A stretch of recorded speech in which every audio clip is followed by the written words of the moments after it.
Okay, I got it off. Someone on the internet had said you could take that off without cutting it, and he's right.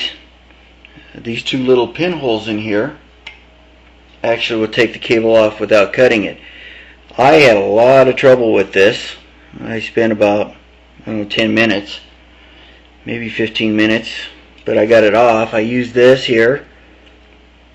I stuck this in and I kept pushing it in and I twisted a little bit, and if you see, the hole comes all the way up to here, and there's a little clip in here. Now that we have the carburetor and the manifold free of everything, it should just simply lift out of here. I did need to lift the oil pump just a little bit, and it's coming right on out. And you can see one of the lines, the cooling lines, are still attached to the carburetor.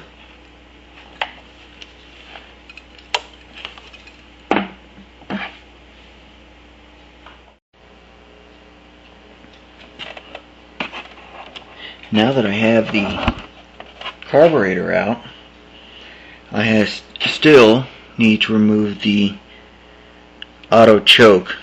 Most people won't do this, but I like to use a manual choke, and here's the auto choke.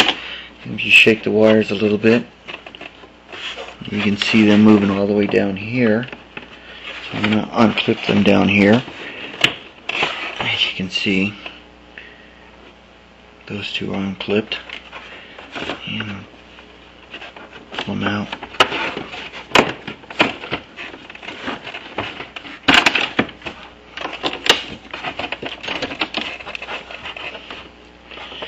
Gone with the auto choke. No more of that.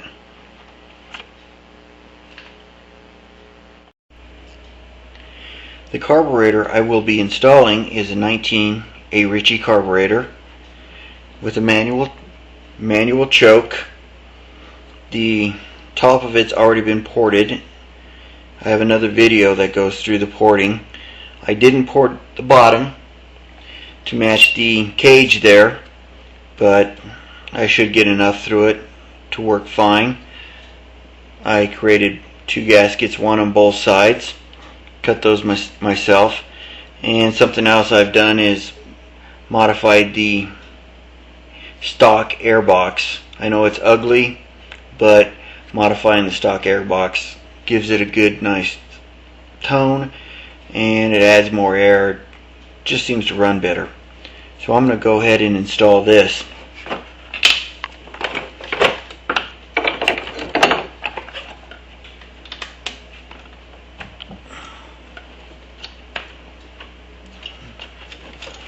Well, I got it in place now, and I just need to run the screws down through it.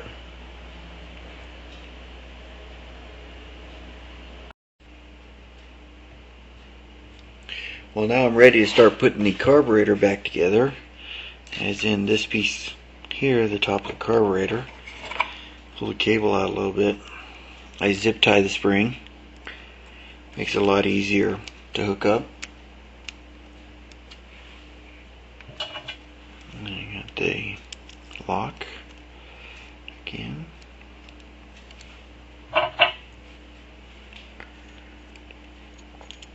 Drop that in.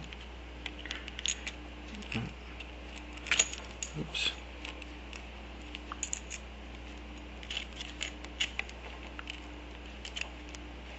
There we go. Needle. Drop that in. That position.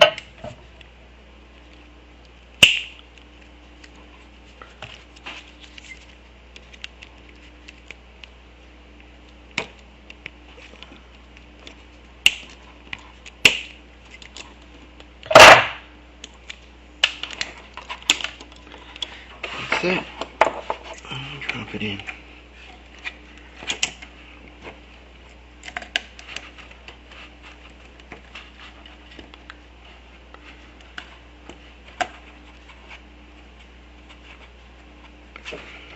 I'll come back and tighten this up the rest of the way with the screwdriver. You have your fuel line here. I'll Plug that in.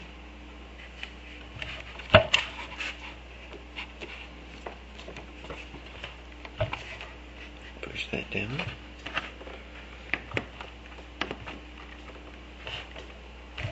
And my manual choke. I'm going to go ahead and use some zip ties. I'm going to zip tie it right up in there and another zip tie back here to hold it to this support. And then we'll go over the air filter. The air box here, what I did is I just cut a hole a little bit bigger so this would fit through and allows more air through here, and then I pulled the snorkel out of the top and took the rubber around the center there out, and then I took one of the screws and I screwed it in here to hold this tight from rattling. And if you look at the back side, I put these screws back, these two screws back in here. What I've noticed is that, yeah, it's still the ugly original air filter, but the nice thing about it is it gives it a nice tone, and it's not so loud that